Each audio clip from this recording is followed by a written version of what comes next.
Thanksgiving has a sound when you're the one being corrected. It's soft. Almost affectionate. Stop pretending to understand investments. My mother said, laughing as she passed the cranberry sauce. You read one article and suddenly you're Warren Buffett. My sister didn't even look up from her wine. It's embarrassing. The table laughed the way families do when something has already been decided about you years ago. I smiled.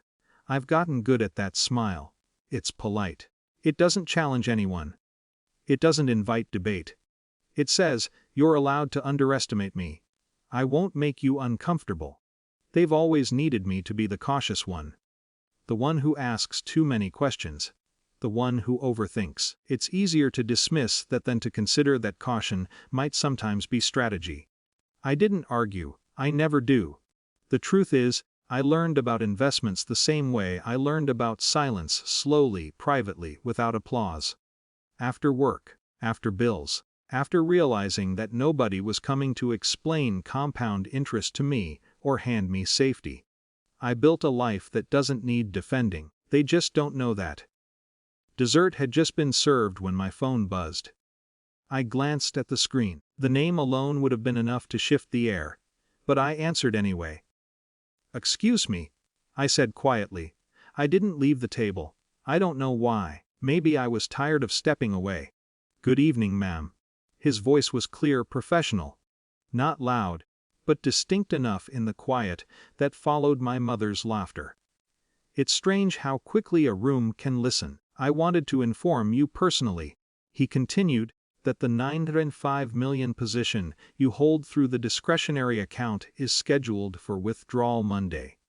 We've prepared the transition documents." No one spoke. My sister's fork hovered mid-S.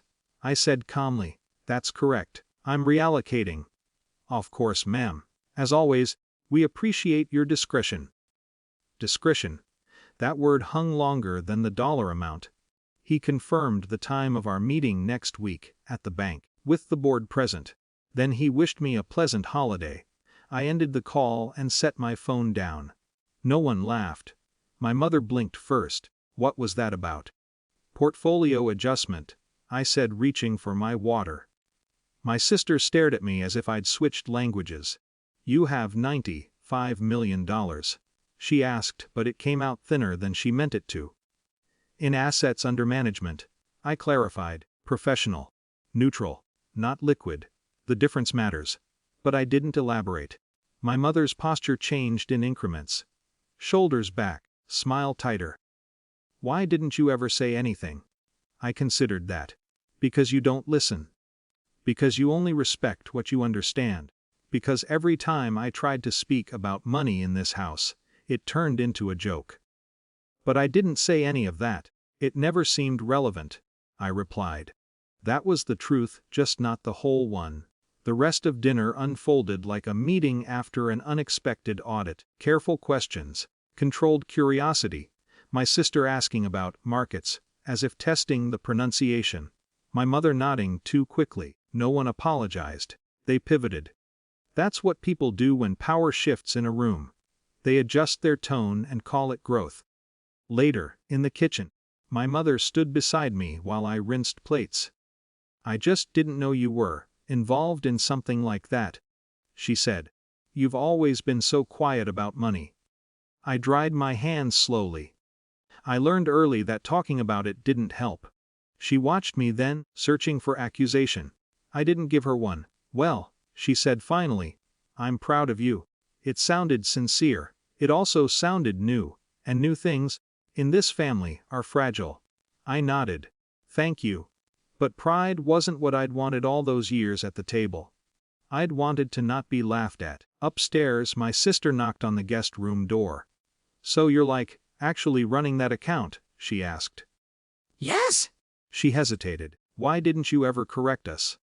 I met her eyes. "Would you have believed me?" She didn't answer. That was answer enough. When I left the next morning, my mother hugged me longer than usual. My sister asked for book recommendations. Their voices were softer, careful not to bruise something they had just discovered. But I could feel the recalibration. Respect, yes. But also distance. Success is clarifying like that. On Monday, I'll sit across from the bank president and finalize the withdrawal. The board will be there. They'll call me ma'am. They'll discuss strategy. They'll treat my caution as expertise. At Thanksgiving next year, the jokes will be different, or maybe they'll be gone entirely. I don't feel triumphant. I feel steadier. For years, I thought silence meant I was small. Now I understand it meant I was building. They finally saw it because authority said it out loud. Not because I did, and that part still stings. But when I think back to the laughter at the table, it no longer feels sharp. It feels distant. Like something that belonged to an earlier version of me. I didn't raise my voice. I didn't expose every number. I didn't need to. The room shifted on its own. And when it did, I stayed exactly where I was.